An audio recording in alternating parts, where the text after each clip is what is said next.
Hello students, welcome to AP science tool with Premlata. Last class में हम लोगों ने सेपरेशन के दो केसेस पढ़े थे, सेपरेशन ऑफ मिक्सचर्स के, separation of two solids and separation of two liquids. आज हम separation of solid and liquid mixtures का पढ़ेंगे। So let's start with AP science tools. तो solid and liquid separation of solid and liquid mixture। Solid और liquid mixtures के separation में काफी methods हैं। तो सबसे पहले हम डिस्कस तो बाय फिल्ट्रेशन। फिल्ट्रेशन यानी कि जैसे वर्ड ही शो कर रहा है, फिल्टर करना है ना। फिल्ट्रेशन मतलब फिल्टर, किसी चीज को फिल्टर करना। जैसे डेली रूटीन में हम लोग क्या सुबह मॉर्निंग में चाय बनाते हैं, चाय को टी स्ट्रेनर से फिल्टर ही करते हैं, यानी कि जो सॉलिड पार्टिकल्स है उसका वो ऊपर रह जाता है और लिक्विड निकल के बाहर आ जाता है। तो एक मतलब ये हमारा डेली रूटीन का फिल्टर है। तो एक एग्जाम्पल लेते हैं, जैसे for example mixture of sand and water, उसको हम किस तरह से फिल्टर करेंगे। तो सैंड और वाटर को फिल्टर करने के लिए एक आता है फिल्टर पेपर। ठीक है, फिल्टर पेपर है। फिल्टर पेपर को एक कॉनिकल शेप में आप फोल्ड कर लीजिए, और जो कॉनिकल शेप में जब आप फोल्ड कर एक कोन बना लीजिए, कोन की शेप में कर लेंगे तो एक फनल से उस फनल में वो फिल्टर पेपर आप सेटल कर दीजिए यहां पर। ठीक है, ये इस तरह से फिल्टर पेपर लगा दीजिए। यहाँ फिल्टर पेपर लगा दीजिए। इधर एक बीकर रख दीजिए इसके नीचे। ठीक है, ये स्टैंड हो गया।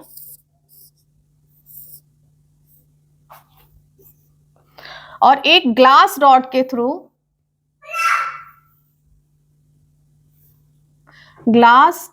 के थ्रू आप उस लिक्विड को यहां डालिए, यानी कि जो मिक्सचर है सैंड एंड वाटर का, उसको डालने के बाद जो उसका सैंड वाला पार्टिकल है, यानी कि जो सॉलिड पार्टिकल है, वो फिल्टर पेपर के ऊपर रह जाएगा। तो उसको हम क्या कहेंगे, रेसिड्यू।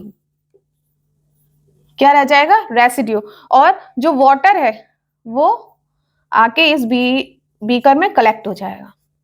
ठीक है, और इसको बोलते हैं, जो फिल्टर लिक्विड होता है उसको हम बोलते हैं फिल्ट्रेट। ठीक है, तो इस तरह से हम सैंड को वाटर से अलग कर सकते हैं, यानी वाटर को हम इससे सैंड के मिक्सचर से सेपरेट कर सकते हैं। तो इस तरह से जो सैंड वाटर का मिक्सचर सेपरेट हो जाएगा by using the filter paper. और फिल्टर पेपर को किस तरह से यूज करना है वो मैंने बता दिया। ठीक है, तो ये फिल्ट्रेशन प्रोसेस है, जिस तरह से हम फिल्टर करके कर सकते हैं। इस फिल्टर पेपर की जगह हम, जैसे ये फिल्टर पेपर लिया था, फिल्टर पेपर की जगह हम फिल्टर करने के लिए मसलिन क्लॉथ भी ले सकते हैं, क्योंकि मसलिन क्लॉथ जो होता है उसके जो पोर्स होते हैं बहुत माइन्यूट होते हैं, है ना। और इनके पोर्स, यही फिल्टर पेपर में भी होता है कि जो फिल्टर पेपर के में जो पोर्स होते हैं इतने माइन्यूट होते हैं कि जिससे उसकी वो जो सैंड है, सॉलिड पार्टिकल है, वो पास नहीं हो पाती है, और जो वाटर है अच्छे से फिल्टर हो जाता है। वैसे सेम मसलिन क्लॉथ में भी बहुत बहुत छोटे पोर्स होते हैं, जिसकी वजह से सैंड ऊपर ही रह जाती है और वाटर फिल्टर हो जाता है। तो this is the one first method to separate the solid and liquid mixture of sand and water. Next is by एक चीज और है, फिल्टर्स से हम, फिल्ट्रेशन से हम, जैसे जो हमारे सिटी में वाटर सप्लाई होती है, तो वाटर सप्लाई भी हम फिल्ट्रेशन के थ्रू ही सेपरेट होती है, फिल्ट्रेशन के थ्रू ही क्लीन किया जाता है। कैसे क्लीन होता है, तो we will discuss now about the supply of drinking water in city. Clear. So उसके लिए एक डायग्राम है जिससे आपको समझ में आएगा। Water tank storage. ठीक है, तो ये supply of drinking water in city, किस तरह से सप्लाई होती है, किस तरह से वाटर फिल्टर होके होम्स में जाता है। तो ये क्या है, रिवर। जो पानी आता है कहाँ से आता है, रिवर से आता है। रिवर से पाइप के थ्रू पंपिंग स्टेशन पे जाता है, यानी कि जहां से वाटर क्लीन होने की प्रोसेस चलती है, यानी फिल्टर होने की प्रोसेस स्टार्ट होती है। पंपिंग स्टेशन में जाके सबसे पहले टैंक होता है सेडिमेंटेशन टैंक। सेडिमेंटेशन में क्या होता है, जितने भी जो सैंड पार्टिकल है उनको वो सेटल डाउन हो जाते हैं, यानी कि नीचे बैठ जाते हैं, जितने भी हैवी पार्टिकल्स होते हैं। ठीक है, जब सेडिमेंट हो जाता है, सेडिमेंट होने के बाद जो ऊपर वाटर होता है वो जाके इस लोडिंग टैंक में फ्लो हो जाता है। लोडिंग टैंक में क्या करते हैं हम, उसमें एल्म एडेड करते हैं। एल्म मतलब फिटकरी, जो हिंदी में बोलते हैं फिटकरी। एल्म का यहाँ पर काम क्या होता है, वो एल्म के जो पार्टिकल्स होते हैं वो हैवी होते हैं, तो वो जो पार्टिकल्स हैं जो इसमें फाइन क्ले, क्योंकि ये तो सैंड तो सेटल हो गई, लेकिन जो वाटर में जो एकदम फाइन क्ले, एकदम जो बारीक सैंड जो हमें सेटल नहीं होती है, जो पानी में डिस्ट्रीब्यूटेड रहती है थ्रू आउट, तो वो जो है एल्म उसको उस क्ले पे डिपॉजिट होकर उसको हैवी बना देता है, और जिसकी वजह से वो नीचे सेटल हो जाती है।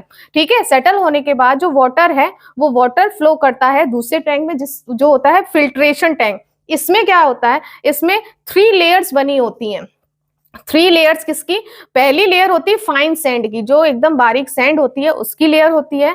दूसरी लेयर है कोर्स सैंड, यानी कि जो फाइन सैंड है उससे मोटी बालू, मोटी रेत। ठीक है, और जो सबसे नीचे है वो ग्रेवल, छोटे छोटे जो है पेबल्स, जो पत्थर टाइप के होते हैं उसकी। तो ये क्या करता है, ये तीनों से जब वाटर यहाँ से लोडिंग टैंक से जब फिल्ट्रेशन टैंक में जाता है, तो ये जो वाटर है यहाँ से फिल्टर होके, यानी कि जब इसमें नीचे वाटर क्रॉस करता है इन 3 लेयर्स को, तो वो एकदम फिल्टर हो जाता है। तो वो फिल्टर होने के बाद वो क्लोरीनेशन टैंक में जाता है। क्लोरीनेशन टैंक में क्या होता है, जो क्लोरीन है, क्लोरीन जो हेल्प करती है जर्म्स को किल करने में, जो बैक्टीरिया जर्म्स जो हम लोग को हार्म कर सकते हैं, वो क्लोरीनेशन से सारे के सारे बैक्टीरिया एकदम डिस्ट्रॉय हो जाते हैं, खत्म हो जाते हैं। ठीक है, तो क्लोरीनेशन मतलब जब ये डिस्ट्रॉय हो गया तो ये वाटर पूरा कैसा हो गया, एकदम क्लीन हो गया।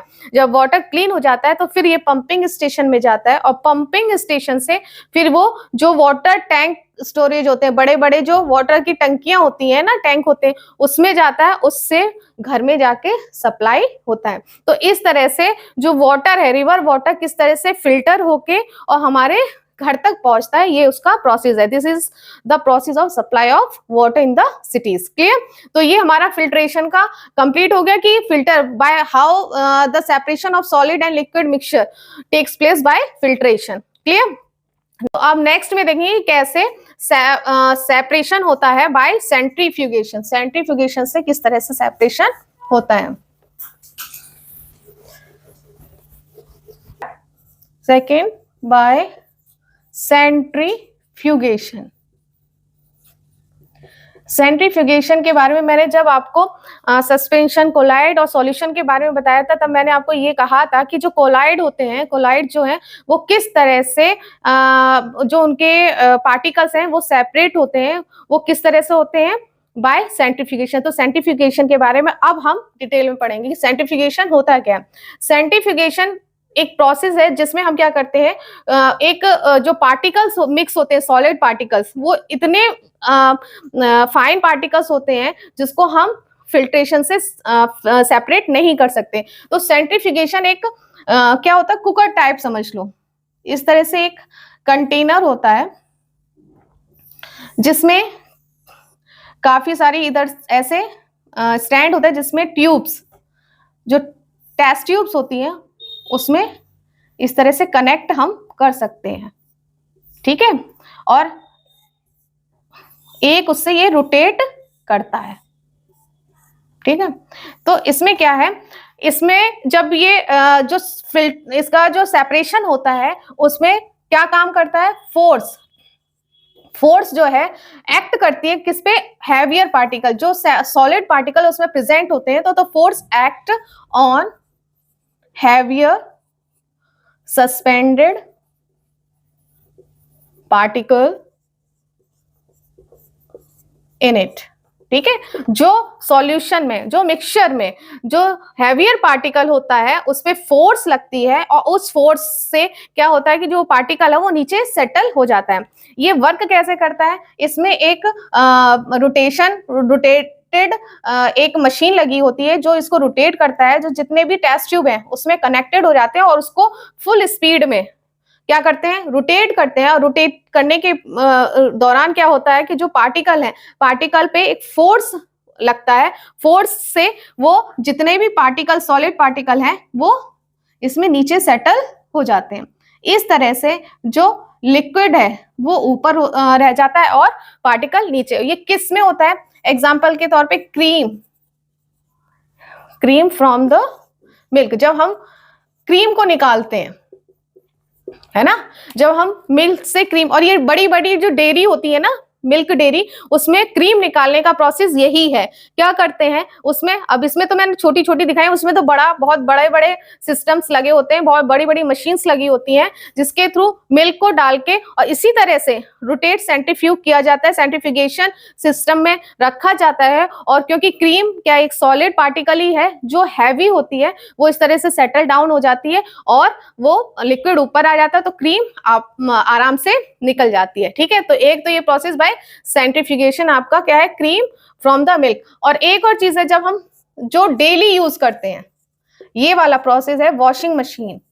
वॉशिंग मशीन में जब हम क्लॉथ ड्राई करते हैं, है ना, जब ड्राई करते हैं, जो सेमी ऑटोमेटिक जो मशीन्स होती हैं वॉशिंग मशीन, तो जब हम क्लॉथ को ड्रायर में डालते हैं और ड्रायर में जब डालते हैं उसको स्पिन करते हैं, तो वो बहुत तेजी से रोटेट होता है। वो एक सेंट्रीफ्यूगेशन की प्रोसेस चलती है, सेंट्रीफ्यूगेशन की तरह वर्क करता है, जिसकी वजह से जो वाटर है वो ड्रेन आउट हो जाता है और उसमें जो क्लोथ्स होते हैं वो सेमी ड्राई हो जाते हैं। ठीक है, तो वॉशिंग मशीन हमारा डेली यूज रहता है, तो एक अच्छा एग्जांपल है डेली रूटीन का।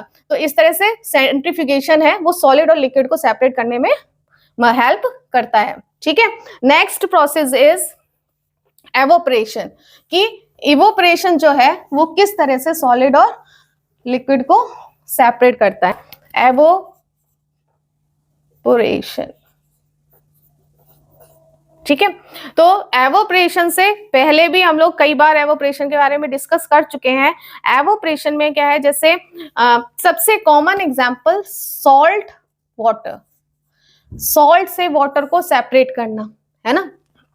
तो सीधा है, उसको क्या करते हैं हम, पानी उसको बॉईल करने रख दिया, बॉईल करने के बाद वाटर एवोपरेट कर दिया पूरी तरह से, और जो उसमें बचेगा वो क्या बचेगा, सॉल्ट। तो इस तरह से हम एवोपरेशन से जो सॉलिड को लिक्विड से सेपरेट कर सकते हैं। नेक्स्ट एक और है एग्जांपल इंक। इंक होता है, जो इंक हम लोग फाउंटेन पेन में यूज करते हैं, उसमें भी क्या होता है, एकदम फाइन सॉलिड पार्टिकल होते हैं जो हमें एकदम नजर नहीं आते हैं। तो उसको हम किस तरह से सेपरेट करें, क्योंकि इंक में डाई होती है जो उसमें मिक्स होती है वाटर में, लेकिन हम उसको सेपरेट बाय फिल्ट्रेशन या बाय सेंट्रीफ्यूगेशन भी नहीं कर सकते, लेकिन सेंट्रीफ्यूगेशन से हो सकता है, लेकिन एवोपरेशन से किस तरह से करेंगे। तो इसमें क्या, जब हम इंक से डाई को सेपरेट करते हैं, तो उसके लिए एक प्रोसेस है जिसमें हम कहते हैं वाटर बाथ का यूज करते हैं। क्या है कि जैसे ये बीकर है, बीकर को हमने वाटर से फिल कर दिया, ठीक है, और यहां हमने लगा दिया बर्नर, ट्राइपॉड बनाया और इस तरह से बर्नर है, ठीक, इसमें है वाटर, ठीक है, और इसके ऊपर हमने एक चाइना डिश रखी, और चाइना डिश में क्या है, इंक, ठीक है। अब जब ये वाटर हीट होगा तो स्टीम निकलेगी, और स्टीम जो है इस इंक को भी क्या कर देगी, हीट देगी, जिससे इसका जो इंक में जो लिक्विड है वो एवोपरेट होने लगेगा, ठीक है। और एवोपरेट होने के बाद जब फुल्ली एवोपरेट हो जाएगा तो यहां पर क्या बचेगा, डाई बचेगी, सिर्फ डाई जो सॉलिड पार्टिकल होगी, ठीक है। तो इस प्रोसेस को, इसको ये जो हम लोगों ने किया है कि बीकर से स्टीम देके इसको हीट किया, तो इसको हम बोलते हैं वाटर बाथ, क्लियर। तो वाटर बाथ से जो एवोपरेशन करके और हम इंक को जो डाई है उसमें उसको सेपरेट कर सकते हैं, जो वाटर और डाई को सेपरेशन कर सकते हैं, ठीक है। तो इस तरह से एवोपरेशन से भी हम सॉलिड और लिक्विड को सेपरेट कर सकते हैं। तो next one, the next method is crystallisation. Crystallisation, crystallisation जैसे वर्ड में ही है कि क्रिस्टलाइजेशन यानी इसमें क्या बनेगा, क्रिस्टल्स बनते हैं, है ना। जो सॉलिड पार्टिकल है तो क्रिस्टल्स, तो उसमें हम जो मिक्सचर है उसको हम किस तरह से सेपरेट करें। क्रिस्टलाइजेशन होता क्या, क्रिस्टलाइजेशन जो प्रोसेस है उसमें क्या होता है, उसमें हम कूल करते हैं हॉट कंसंट्रेटेड सॉल्यूशन को क्रिस्टल में, जो क्रिस्टल में हमें मिले, क्रिस्टल में ऑब्टेन हो जाता है, ठीक है। तो cooling a hot concentrated solution of a substance to obtain crystals, ठीक है। इसमें एग्जाम्पल इसका है कॉपर सल्फेट मिक्सचर। जो कॉपर सल्फेट का मिक्सचर होता है वाटर में, ठीक है, तो कॉपर सल्फेट को हम किस तरह से निकालें, कॉपर सल्फेट को सॉलिड फॉर्म में किस तरह से जो वाटर में मिक्स है उसको किस तरह से सेपरेट करें। तो फिर तो उसके लिए हम क्या करेंगे, एक बीकर लेते हैं, इसमें भी वाटर बाथ ही होता है जिस तरह से इंक का करते हैं हम। इसमें इस तरह से थोड़ा सा ऊपर से लें, ये है बीकर, ये हमने ट्राइपॉड लगा दिया और ये बर्नर है, ठीक है।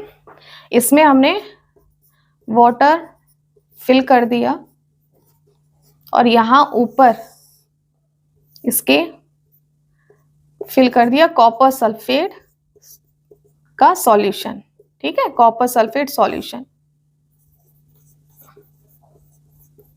ठीक है। इसमें कॉपर सल्फेट सॉल्यूशन, अब क्या होगा, हम क्या करेंगे कि जैसे ही ये वाटर हीट होगा स्टीम देगा, और स्टीम देने के बाद ये जो कॉपर सल्फेट सॉल्यूशन ये भी हीट होना शुरू कर देगा, यानी कि ये भी स्टीम बनाना शुरू कर देगा। स्टीम बनाने में जब हम इसको कैसे चेक करेंगे, क्योंकि इसको हमें फुल्ली एवोपरेट नहीं करना है, हमें एवोपरेशन नहीं करना है इसका फुल्ली, हमें क्या करना है, हमें सिर्फ क्रिस्टल्स बनाने हैं। तो इसमें हम देखते रहेंगे ग्लास ट्यूब से, अगर ग्लास ट्यूब में क्रिस्टल्स चिपकने लगे हैं तो क्रिस्टल बन गए हैं, ठीक है। तो तब तक करेंगे जब तक उसमें क्रिस्टल्स हमें ग्लास ट्यूब में चिपकते हुए नजर ना आए। जैसे ही ये ऐसा लगेगा तो उसको हम क्या कर देंगे, बंद कर देंगे और ठंडा होने के लिए रख देंगे, ठीक है। सॉरी, जैसे ही वो ठंडा होगा, सॉल्यूशन ठंडा होगा, तो उसमें से क्रिस्टल्स नीचे आराम से नीचे सेटल डाउन हो जाएंगे, और जो वाटर है और या जो भी सॉल्यूशन जिसमें वो सॉल्वेंट में मिक्स है, ठीक है, वो सॉल्वेंट ऊपर आ जाएगा, और इस तरह से हम वाटर को ड्रेन कर देंगे और हमें जो कॉपर सल्फेट का जो कॉपर सल्फेट है वो क्रिस्टल फॉर्म में मिल जाएगा। तो इस तरह से हम कॉपर सल्फेट का जो मिक्सचर है वाटर से सेपरेट कर सकते हैं। ये जो क्रिस्टलाइजेशन है, क्रिस्टलाइजेशन एवोपरेशन से ज्यादा बेटर टेक्निक है। कैसे, हम क्या करते हैं जब क्रिस्टलाइजेशन करते हैं तो इसमें जो वाटर होता है, वाटर वो एवोपरेट नहीं होता है फुल्ली, उसको हम क्या करते हैं वाटर को ड्रेन करके, इसमें क्या है इम्प्योरिटीज नहीं जा पाती हैं, इम्प्योरिटीज जो है वो वाटर में ही रह जाती है, और फुल जो प्योर सब्सटेंस है वो निकल के आता है, और इम्प्योरिटीज जितनी भी है वो वाटर में डिसॉल्व रहती है। तो इससे हमें प्योर सब्सटेंस मिलता है। इसलिए जो क्रिस्टल, और एवोपरेशन में क्या होता है, एवोपरेशन में क्योंकि वाटर तो पूरा एवोपरेट हो गया, ठीक है ना, लिक्विड जो था वो पूरा एवोपरेट हो गया, और जो इम्प्योरिटीज है वो सॉलिड के साथ ही वहां पर रह जाती है, यानी कि जो सॉलिड है वो जो मिलता है वो पूरा प्योर सॉलिड हमें नहीं मिलता। बस इसी है, जो क्रिस्टलाइजेशन में हमें प्योर सॉलिड मिल जाता है और एवोपरेशन में वो प्योर सॉलिड नहीं मिलता है, ठीक है। तो crystallisation is a better technique than evaporation to dryness, ठीक है। तो ये तो हमारा हो गया क्रिस्टलाइजेशन। नेक्स्ट प्रोसेस है सेपरेशन का, वो है बाय क्रोमेटोग्राफी। जो क्रोमेटोग्राफी है,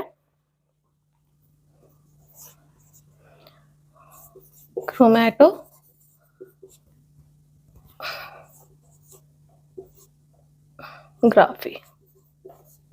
ठीक है। क्रोमेटोग्राफी, क्रोमेटोग्राफी क्या होता है? क्रोमेटोग्राफी एक टेक्निक होती है, it is a technique, it is a technique of separation of two or more dissolved solid present in a solution, in a solution in very small, बहुत छोटे small amount में, in very small quantity और amount, ठीक है। तो technique क्या है? ये टेक्निक जो है क्रोमेटोग्राफी, वो भी सेपरेशन की है, टू और मोर, अगर एक ही सॉल्वेंट में जो है दो या दो से ज्यादा सॉलिड प्रेजेंट है, ठीक है, और वो इतने ज्यादा छोटी छोटी क्वांटिटीज में प्रेजेंट है कि उनको सेपरेट किसी और तरीके से करना मुश्किल है, तो उसके लिए हम क्रोमेटोग्राफी यूज करते हैं। क्रोमेटोग्राफी में क्या होता है? क्रोमेटोग्राफी में जो सॉल्वेंट है वो तो सेम सॉल्वेंट रहता है, ठीक है, सॉल्वेंट कैसा रहेगा? सेम, बट जो सॉलिड उसमें रहते हैं उनकी जो सॉल्युबिलिटी है वो डिफरेंट होती है, ऑफ डिफरेंट सॉल्युबिलिटी, क्लियर? तो सेम सॉल्वेंट और सॉल्युबिलिटी डिफरेंट होने की वजह से हम क्रोमेटोग्राफी आराम से कर सकते हैं। ये प्रोसेस कैसे है? तो हम एग्जांपल लेते हैं ब्लैक इंक का। एग्जाम्पल है ब्लैक इंक कि ब्लैक इंक जो होती है उसमें काफी सारे कलर प्रेजेंट होते हैं, तो उसमें क्या कौन कौन सा कलर प्रेजेंट है, हम किस तरह से आइडेंटिफाई करें, किस तरह से सेपरेट करें, वो हम क्रोमेटोग्राफी से करते हैं। तो इसमें क्या करते हैं, जैसे इसमें हम एक पेपर लेते हैं, ठीक है, वो पेपर क्या करता है, उसमें ऐसा पेपर लेते हैं जिसमें इंक एब्जॉर्ब हो सकती है, ठीक है ना। तो पेपर लिया, उसमें क्या हुआ, इंक को हमने इस तरह से एक पेंसिल से एक लाइन बना ली और यहां पर मिडल में इसी लाइन पे हमने ये इंक जो है वो डाल दी, ठीक है, और डालने के बाद इस पेपर को हमने सूखने रख दिया। सूखने के बाद इस पेपर को हमने इस तरह से एक वेसल है जिसमें इतना पानी हमने भर लिया और इस पेपर को इस तरह से ये ग्लास ट्यूब है, इससे सेलो टेप से चिपका के इस तरह से टांग दिया इस पेपर को।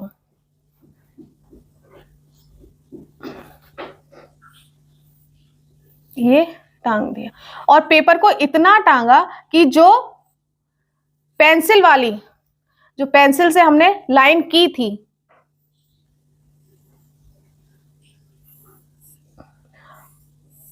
वो यहां पर पेंसिल से वो थोड़ा ऊपर होनी चाहिए, वाटर से थोड़ा सा ऊपर रहे, ठीक है, इस तरह से, ठीक है। तो ये जो ड्रॉप है इंक का ये वो ऊपर रहेगा, लेकिन क्या है, पेपर में एक कैपिलरी एक्शन जो होता है, कैपिलरी एक्शन क्या होता है कि जो पानी है अपने आप सोखते सोखते सोखते ऊपर तक चला जाता है। जैसे कपड़े को हम अगर पानी एक उसमें एक कॉर्नर अगर पानी में डालते हैं तो धीरे धीरे धीरे वो पानी को एब्जॉर्ब करते हुए ऊपर तक चला जाता है, उसको हम कैपिलरी एक्शन बोलते हैं। तो ये जो पेपर है वो क्या करेगा, इस पानी को एब्जॉर्ब करता चला जाएगा और कैपिलरी एक्शन के थ्रू ये जो है ड्रॉप जो है वहां तक पानी चला जाएगा।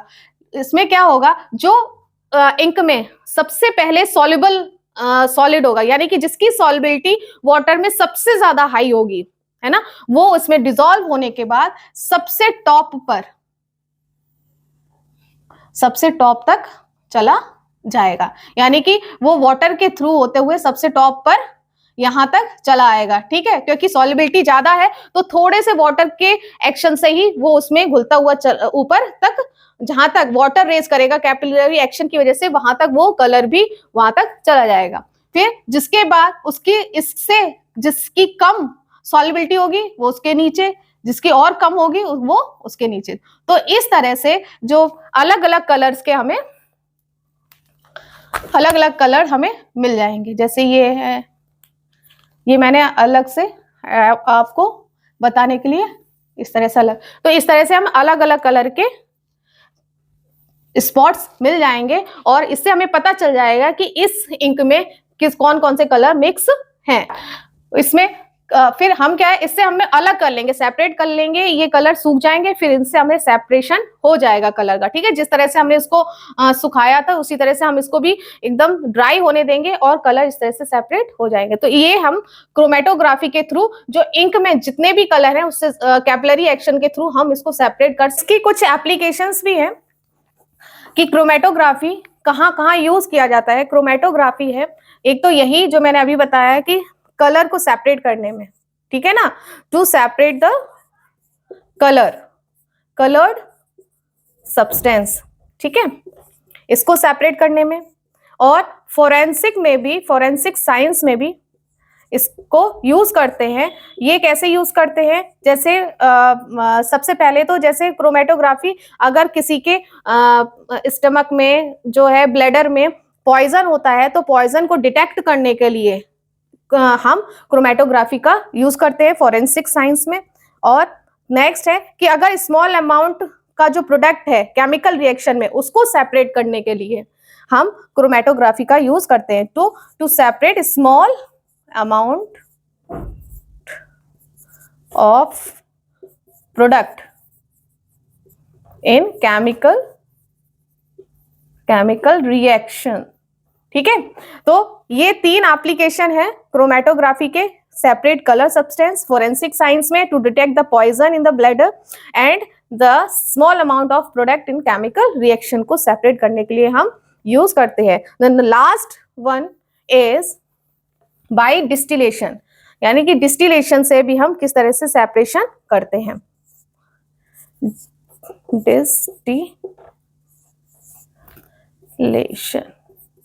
डिस्टिलेशन जैसे फ्रैक्शनल डिस्टिलेशन करते हैं उसी तरह से ये डिस्टिलेशन है। डिस्टिलेशन में जैसे हमें सॉल्ट एंड वाटर को सेपरेट करना है, ठीक है, सॉल्ट वाटर को सेपरेट करना है। और इसमें क्या होता है, डिस्टिलेशन के प्रोसेस में हम एवोपरेशन करते हैं, बिल्कुल एवोपरेशन की ही तरह, बट एवोपरेशन में क्या है, हम जो लिक्विड है उसको एवोपरेट कर देते हैं, यानी कि उसका हम यूज नहीं कर पाते हैं। लेकिन जो डिस्टिलेशन में है, डिस्टिलेशन में जैसे हमने फ्रैक्शनल डिस्टिलेशन में क्या आता है, जैसे अगर हम इस फ्लास्क में, ठीक है, सॉल्ट एंड वाटर का सॉल्यूशन गर्म कर रहे हैं, ठीक है, मैं ट्राइपॉड नहीं लगा, ऐसे ही बता दे रही हूँ आपको, गर्म कर रहे हैं, तो क्या होगा, यहाँ पर जैसे ही स्टीम रेज करेगी, ये बंद कर दिया यहाँ से, तो यहाँ पर ओपनिंग होने की वजह से, और ये लगा है कंडेंसर, ओपनिंग की वजह से जितनी भी स्टीम है वो यहाँ पर फ्लो करेगी, ठीक है। और स्टीम और कंडेंसर की वजह से, जो कंडेंसर है ये, कंडेंसर की वजह से वो स्टीम क्या हो जाएगी, ठंडी हो जाएगी और किस फॉर्म में आ जाएगी, लिक्विड फॉर्म में, ठीक है। तो इस तरह से हम क्या कर सकते हैं, जब वाटर इसमें एवोपरेट होगा तो वो वाटर, क्लीन वाटर यहाँ पर हमें मिल जाएगा, ठीक है, और यहाँ पर जितना भी सॉल्ट है वो यहाँ पर बच जाएगा, ठीक है। जो यहाँ पर वाटर मिलेगा उसको हम डिस्टिल्ड वाटर कहेंगे। क्या कहेंगे, डिस्टिल्ड वाटर, ठीक है। ये जो प्रोसेस है, ये प्रोसेस सबसे ज्यादा सी वाटर में जब हम सॉल्ट निकालते हैं तब यूज करते हैं। तो वो जो सी वाटर में क्या होता है, सॉल्ट भी निकालते हैं और जो सी का वाटर है उसको हम वो इस प्रोसेस से प्योरीफाई करके और ड्रिंकिंग पर्पस के लिए यूज कर सकते हैं, यानी कि उसको डिस्टिल्ड वाटर बना के यूज कर सकते हैं। तो इस तरह से डिस्टिलेशन से भी हम सॉलिड और लिक्विड को सेपरेट कर सकते हैं। तो ये कुछ मेथड्स थे separation of solid and liquid mixtures का। 6 है, एक बार रिवाइज कर लेते हैं। बाय फिल्ट्रेशन, यानी कि फिल्टर करने से सेपरेट हो सकते हैं। बाय सेंट्रीफ्यूगेशन, इसमें फोर्स एक्ट करती है हैवी पार्टिकल्स पे, जो फाइन पार्टिकल्स इसमें प्रेजेंट होते हैं। एवोपरेशन से सीधा हम स्टीम जो है एवोपरेट करके सॉलिड हमें मिल जाता है। क्रिस्टलाइजेशन से क्रिस्टल्स बनते हैं, प्योर फॉर्म मिलता है सॉलिड का। क्रोमेटोग्राफी से हमें दो या दो से ज्यादा अगर किसी एक सॉल्वेंट में सॉलिड मिक्स हैं तो उसको हम आराम से सेपरेट कर सकते हैं। डिस्टिलेशन से हम विदाउट वेस्टेज ऑफ वाटर, यानी कि वाटर हमें इसमें से वापस मिल सकता है, टू गेट वाटर बैक, है ना, प्योरफाई यानी सेपरेट करने के बाद भी हमें वाटर वापस मिल सके, तो ये डिस्टिलेशन प्रोसेस बहुत अच्छा है। तो इसमें हम वही सेम प्रोसेस करते हैं जो फ्रैक्शनल डिस्टिलेशन में करते हैं, ठीक है। बस इसमें क्या है, हम सॉलिड पार्टिकल इसमें जो भी होता है वो नीचे रह जाता है और जो लिक्विड है वो एवोपरेट होकर हमें डिस्टिल्ड वाटर की फॉर्म में मिल जाता है, ठीक है। तो ये प्रोसेस थे। तो ये चैप्टर जो आपका है is matter around us pure, ये पूरी तरह कंप्लीट हो चुका है, फिनिश हो चुका है। अगर इसमें कोई डाउट है वो क्लियर करने के लिए आप कमेंट जरूर करिएगा, और नेक्स्ट चैप्टर के लिए दूसरा वीडियो जरूर देखिए। और नेक्स्ट वीडियो में आपको जो भी डाउट है उसमें भी आप जो पहले की डाउट है उसमें कमेंट करके क्लियर कर सकते हैं। तो इस वीडियो को लाइक करें, शेयर करें और इस चैनल को सब्सक्राइब करें। Thank you.